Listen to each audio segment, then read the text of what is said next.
لا لا لا مش هنطلع. هو بتصور كده؟ لا مش هنطلع. جايبه؟ مش هنطلع. لا لا لا. ممكن حاجه ولا حاجه؟ لا لا لا مش هنطلع ولا نروح اي حته خلاص. لا.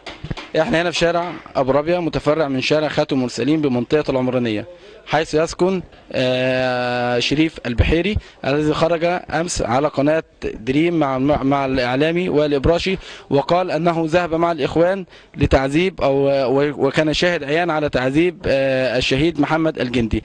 البيت هنا رقم 21 وهو بيسكن في الدور الاولاني. هذه البلكونه. نحب نتعرف بيك. عصام محمد بدر. عصام، انت ساكن فين يا عصام؟ في الدور الثالث بيت 21 جار شريف عبد الجيد. طيب انت سمعت الفيديو اللي قاله امبارح شريف؟ شفت امبارح مع برنامج وائل الابراشي اهو.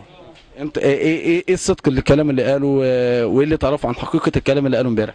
هو حقيقه الكلام اللي هو قاله انا ما صدقتوش ان هو على طول هنا قاعد على طول، ولا بيروح ولا اخوان ولا الكلام ده كله.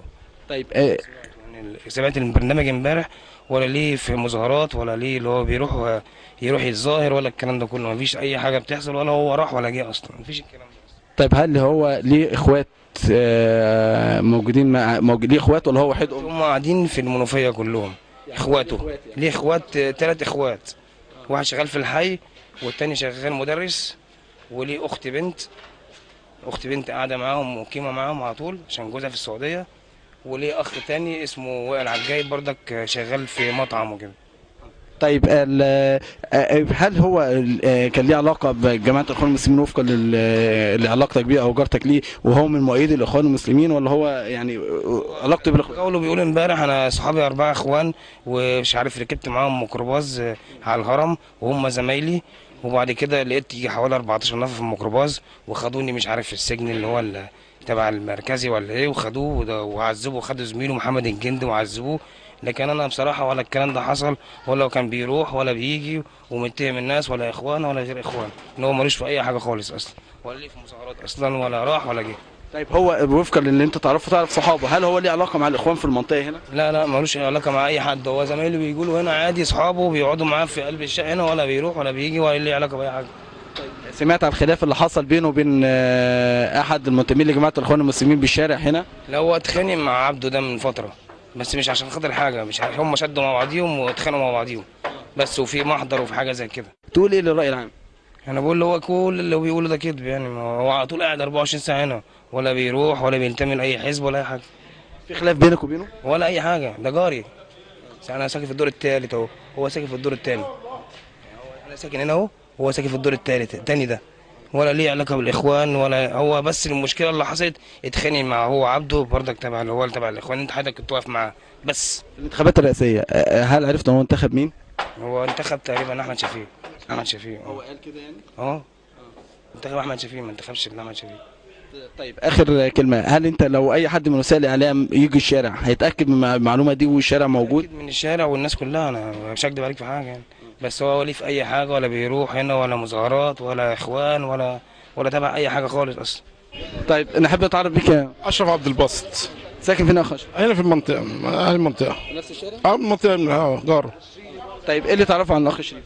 الاخ شريف دوت اساسا يعني عاطل بالوراثه زي ما بيقولوا، خدت بالك، ويعني مش ما بيشهدش اي شغل خالص نهائي. طب ايه مدى علاقته بالاخوان المسلمين؟ واحد ما بيصليش اساسا، ما بيصليش من زمان يعني، ولا حتى الجمعه اللي الناس كلها اللي ما بيصليش بينزل الجمعه، ده ما بيصليش حتى ولو جمعه، حتى ولو جمعه ما بيصليهاش. هل هو يعني وحيد والده ووالدته زي ما قيل في مقطع تاني مع محمود سعد؟ لا هو والده متوفي من زمان، وهو قاعد مع والدته، ليه اخوات صبيان كل حاجه، بس هو اصلا يعني قاعد في البيت من زمان. طيب انت سمعت الفيديو اللي قاله امبارح؟ سمعنا وشفت. مدى مصداقيه الكلام اللي قاله، او مدى انت انطباعك عن هذا الفيديو؟ هو كذاب، مأجور، ده مأجور، وهو بيقول له عندي كوافير ومش عارف ايه واتقفل ومش عارف ايه، ما فيش الكلام ده خالص. يقول لنا عنوانه فين؟ يقول لنا بس الدليل، هو يجي يقول عنوانه في الحته الفلانيه بس، لكن هو ده مأجور اساسا. طيب تحب تقول للناس اللي سمعت الفيديو امبارح وسمعت وائل الابراشي اللي مطلعه ومديله مساحه ودون ان يكون في مصداقيه لهذا الكلام وفقا للي انت قلته؟ اقول حسبي الله ونعم الوكيل في الاعلام المضلل، خدت بحضرتك، حسبي الله ونعم الوكيل في وائل الابراشي وفي اسمه ده شريف ذات نفسه، عبد المجيد شريف عبد الجيد دوت، خدت بالك؟ لان هو بيقول الشريف البحيري ما فيش في لقبه حتى بالكامل، ما فيش البحيري دي نهائي. خدت بالك؟ هو ده مأجور، ده انسان مأجور. اقول لهم يا ناس ده مأجور، واحد جايبينه بالفلوس مش اكتر من كده. اي وسيله اعلام اخرى حابه تيجي تسال الشارع انت توجه لها رساله تقول ايه؟ اقول لهم انزلوا بنفسكم، انزلوا بنفسكم بالكاميرا بالميكروفون، انزل واسال الناس بنفسها. اطلع خبط على اي شقه في المنطقه هنا وشوف، وخبط اقول له ايه اخبار شريف، يقول لك شريف دوت. هيقولوا له فيه الصراحه، لان احنا اساسا مش يعني مالناش ان احنا مثلا نقول نزايد على الكلام ولا نقلل من الكلام، لا ده هو اساسا انسان مأجور بس، ما قلتش غير كده. كنا عايزين نعرف بس اسم حضرتك ايه؟ مصطفى سكودا، الشهرة شرب سكودا. انت ساكن في شارع فين؟ ساكن فين بالظبط؟ لا انا ساكن في بلاد، بس دي ورشتي هنا. اه طول عمرك هنا؟ اه بقالنا حوالي 7 سنين. طيب تعرف الاخ اللي اسمه شريف؟ تعرفه بالك قد ايه؟ يعني من ساعة ما جيت المنطقة من هنا. يعني بالك 7 سنين تعرفه كويس. طيب هو قال ان هو ليه ملوش اخوات خالص وفقا للفيديو اللي قاله مع محمود سعد بالاسم المصطنع اللي كان طالع بيه، هل هو فعلا ملوش اخوات هنا؟ عنده حوالي 3 اخوات صبيان وبنت.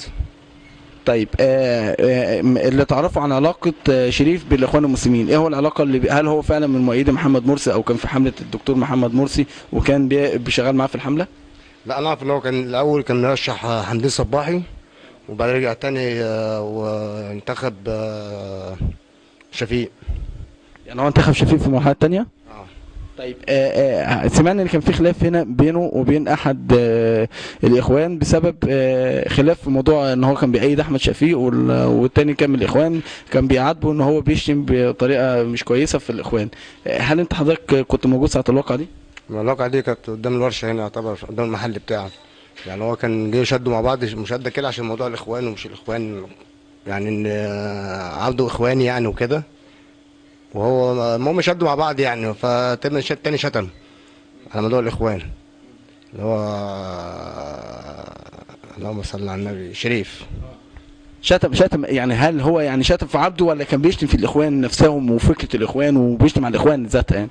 لا الاخوان ذاتها، يعني هو المشاده بقى جت بينه وبين عبده ان هو مثلا عبده اخواني، فعبده زي ما تقول ما استحملش او كده، والكلام ده جه في مره كان قبل عبده ما يتخانق معاه، وبعد كده كان تاني مره اتخانقوا مع بعض هنا وراح عمل محضر تقريبا. طيب هل انت شفت الفيديو اللي كان طالع فيه مع الاعلامي وائل ابراش امبارح قناه دريم؟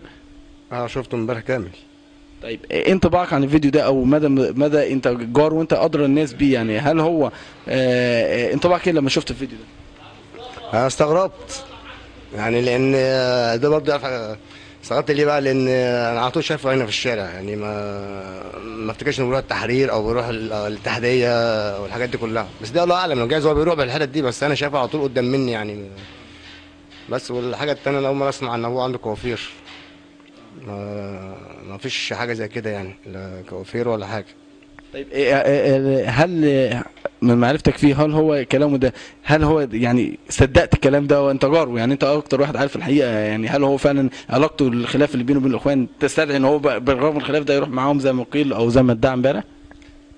لا انا مستبعد حته ان هم 4 ياخدوه من او ماشي هو 4 اصحابه مع بعض وخدوه في عربيه وودوه وجابوه الكلام ده كله، دي انا هو بيقول انه رايح بمزاجه، يعني هو مش ما حدش خده بالعافيه وفقا للفيديو يعني اللي انت سمعته امبارح. هل هو يعني هو خلافه مع الاخوان يستدعي هو على خناقه او اتخانقوا معاهم قبل كده؟ كيف حضرتك تفسر ان هو يقول الكلام ده؟ هل ده صدق ولا كذب؟ لا هو اقول لحضرتك على حاجه، هو الحاجه ديت اللي هيبينها اكتر ال4 اللي كانوا ماشيين مع اصحابه اللي هم كانوا موجودين، اللي هم راحوا معاه، لو كده هو ممكن يجيب الناس دي هتشهد اذا كانوا فعلا راحوا معاه او اتاخدوا معاه ولا لا. طب هو ليه اصحاب اخوان؟ تعرف ان هو ليه علاقه كويسه او اصحاب اخوان؟ انا ما شفتش حد في مره ماشي معاه بدقن نهائي، يعني لا شيخ ولا اي حد خالص. تعرف انت الناس اللي في الاخوان اللي في الشارع هنا؟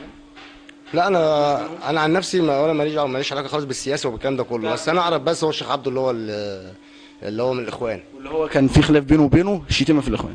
ليه؟ كان عشان خاطر المشكله دي مع عبده، هما الاثنين مع بعض.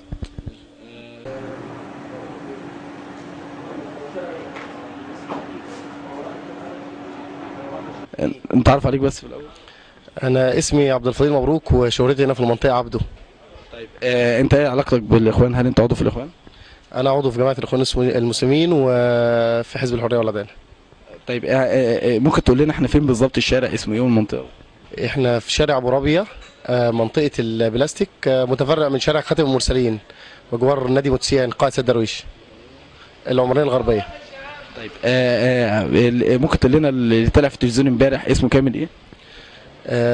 ده اسمه شريف عبد الجيد عبد البر، هو جار قدامي يعني، ساكن في رقم 21 في شارع ابو ربيع برضه، اول بلكونه الدور الاول. طيب احنا سمعنا ان هو امبارح ادعى وقال ان هو كان في حفله الدكتور محمد مرسي، ما مدى حقيقه هذا الكلام؟ هو هذا الكلام ليس له اساس من الصحه خالص يعني. هو كان فعلا مدعم، ولكن المدعم ممكن، بس ما اعرفش في حمله ولا لا، بس هو كان منتخب احمد شفيق، ولكن هو ملوش دعوه بمحمد مرسي ولا ليه اساس من الصحه خالص هذا الموضوع يعني. هل حصل قدامك يعني ايه يعني ايه المعلومات اللي اكدت ان هو كان بيدي احمد شفيق؟ ايه اللي اكد المعلومه دي معاك؟ والله اولا هو كان من فتره كده في ايام انتخابات مجلس الشعب كان دايما معارض للاخوان، وكان دايما ان هو بخلاف يعني تيجي تكلمه في اي حاجه او اي حد يتكلم معاه كان دايما يشتم في الاخوان، او ان هو تيجي سيرتهم بيشمئز. فجي من فتره قريبه كان بيتكلم مع الاخ اللي جنبي اللي هو في المحل السوبر ماركت، محمود، في نفس العماره اللي انا فيها، فجاب سيره الاخوان، انا سامعه بيشتم على الاخوان، فانا مره واتنين فطلع بكلمه بقول له يا اخي يعني عيب، ما يصحش ان انت تقول الالفاظ ديت، ما يصحش كده. فالمهم برضه فضل يسيرني لدرجه قلت له طب انا من الاخوان بلاش، راح شاتم فيهم زياده. ف صار مشكله ما بيني وما بينه، وبدا يزعق وبدات الناس تتلم وحصل خلاف ما بيني وما بينه، وبسبب ده عمل لي محضر اصلا. يعني هو عمل معاه ضدك محضر في خلاف بينك وبينه، الشتيمه في الاخوان علنا؟ طبعا اكيد. طيب المحضر ايه اللي تم فيه لحد دلوقتي؟ والله هو المحضر تقريبا هو كان معمول في اخر شهر 12، ولغايه الان هو في جلسه يوم 23/2. بما ان المحامي يعني اللي انا عملت له التوكيل، المحامي بتاعي قال لي ان في جلسه يوم 23/2. طيب انت سمعت الفيديو امبارح، ايه اللي انت ايه تعليق على الفيديو اللي هو طلع قاله؟ يعني ايه اللي دفعه انه يعمل حاجه زي كده؟ والله انا يعني من وجهه نظري البسيطه، انا متهيألي ان هو اللي دفعه لكده ان هو ممكن الماده، لسبب لان هو اصلا يعني لو سالنا عليه في الشارع هنا وخدنا شو كده بسيط مع الناس هنلاقي ان هو اصلا عاطل. يعني ما بيشتغلش حاجه غير ان هو قاعد في البلكونه، ان هو بينزل يروح السوق، ملوش اي هدف ولا ليه اي حاجه في الشارع، والناس يمكن مشهور بدوت في الشارع. فاظن يعني هي الماده، يعني بسبب فشله في الشغل او كده، اظن هي الماده اللي ممكن تجره لحاجه زي كده يعني.